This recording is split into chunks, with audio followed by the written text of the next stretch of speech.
Hello everyone. मैं हूँ सी ए अभिनव राठौर। और मैं आपको एक कहानी सुनाने वाला हूँ। एक मोटिवेशनल स्टोरी है, शॉर्ट स्टोरी है। उम्मीद है कि आपको पसंद आएगी। अ, वैसे एक ये एग्जामिनेशन पर्सपेक्टिव के व्यू पॉइंट से स्टूडेंट्स के लिए मोटिवेशनल स्टोरी है, सुनिएगा ज़रूर। एक बार एक पुलिस कांस्टेबल होता है, और पुलिस कांस्टेबल जो है वो डीएसपी, वो सर्कल ऑफिसर के यहाँ, सीओ ऑफिसर के यहाँ जो है एज अ ड्राइवर लगा होता है। सीओ एक पोस्ट होती है सर्कल ऑफिसर्स पुलिस ऑर्गेनाइजेशंस में, जिसके अंडर जो है कई सारे पुलिस स्टेशंस आते हैं, पुलिस थाना आता है, कई दो तीन पुलिस थाने के को मिला के एक सर्कल बनता है, और इस सर्कल को हेड करता है सर्कल ऑफिसर। बेसिकली ये डीएसपी रैंक के ऑफिसर होते हैं जो पीपीएस से थ्रू जाते हैं, ठीक है।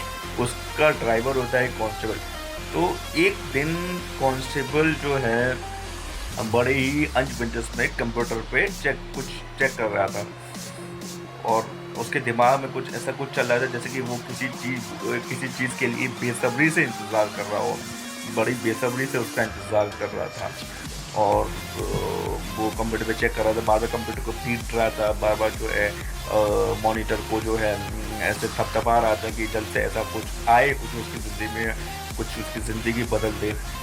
और ना जाने कि उसके मन में एक ऐसा डर सा बैठा हुआ था। तो अचानक से एक अंदर से आवाज़ आती है कि दिलीप। वो जल्दी से भाग के जाता है और देखता है कि उसके सीओ साहब टेबल पे पैर फैला के बैठे हुए हैं, और हाथ को पीछे लेटा के ऐसे बैठे हुए हैं। उनके सामने कुछ है कि सीओ साहब जो हैं वो टेबल पे पैर फैला के बैठे हुए हैं, और ऐसे जो है हाथ पीछे लगे बैठे। उनके सामने कुछ प्रशासन के कुछ अधिकारी थे, बीएसए साहब थे, और जो है कुछ ऐसे प्रशासन अधिकारी थे जो अपनी जो है शिकायत लेके आए थे जिला से रिलेटेड, ठीक है। तो वो बोलते हैं सीओ साहब, दिलीप ऐसा है कि किचन में से 2 कप चाय ले आओ साहब के लिए। तो दिलीप से पता जाता है, कहता है मैं, वो सोचता है कि मैं अब कांस्टेबल हूँ, और मैं एक सरकारी नौकर हूँ, सरकारी जो है पब्लिक ऑफिसर हूँ, और मैं चाहे, कहता है कोई नहीं, ये एक लोभी नौकरी का पार्ट है। तो अचानक से वो जाता है, रास्ते पे उसके फ़ोन पे एक मैसेज आता है। वो वो रास्ते में उसके फ़ोन में मैसेज आता है। वो सीधे मैसेज को देख के दौड़ के जो है कंप्यूटर पे जाता है, और देखता है। यूं ही जैसी जैसी उसकी नज़र कंप्यूटर पे पड़ी, उसके चेहरे पे एक अजीब सी मुस्कान आ गई। वो मुस्कान जो वो किसी को बयां नहीं कर सकता, जो शब्दों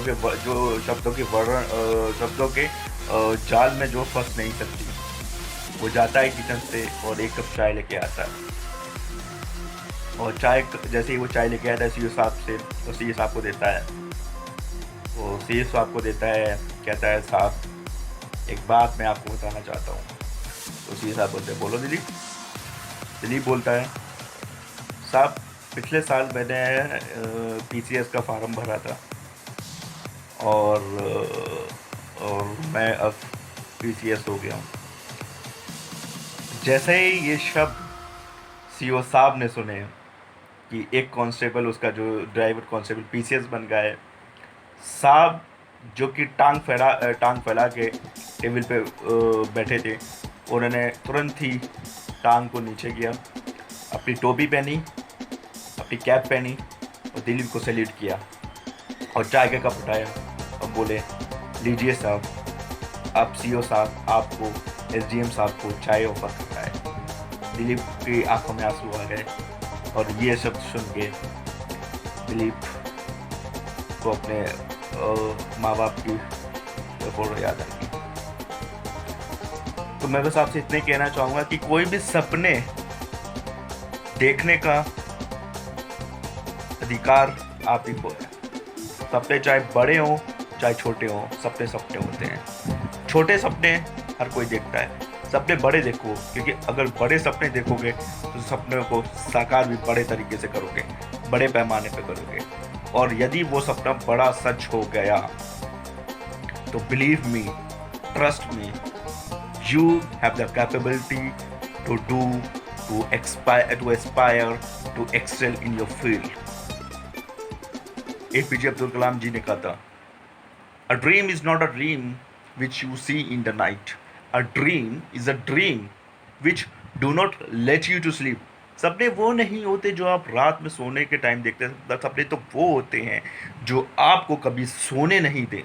आपको जब भी नींद आए तो आपके सामने वो सपने आ गए और आपकी आंखों में नींद नहीं आ सकती है वो सपने को सुन के।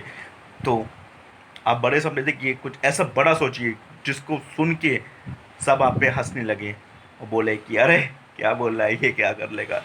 और फिर उसी हंसी का जवाब देने के लिए आपको वो सपने को पूरा करना होगा मेरे दोस्त।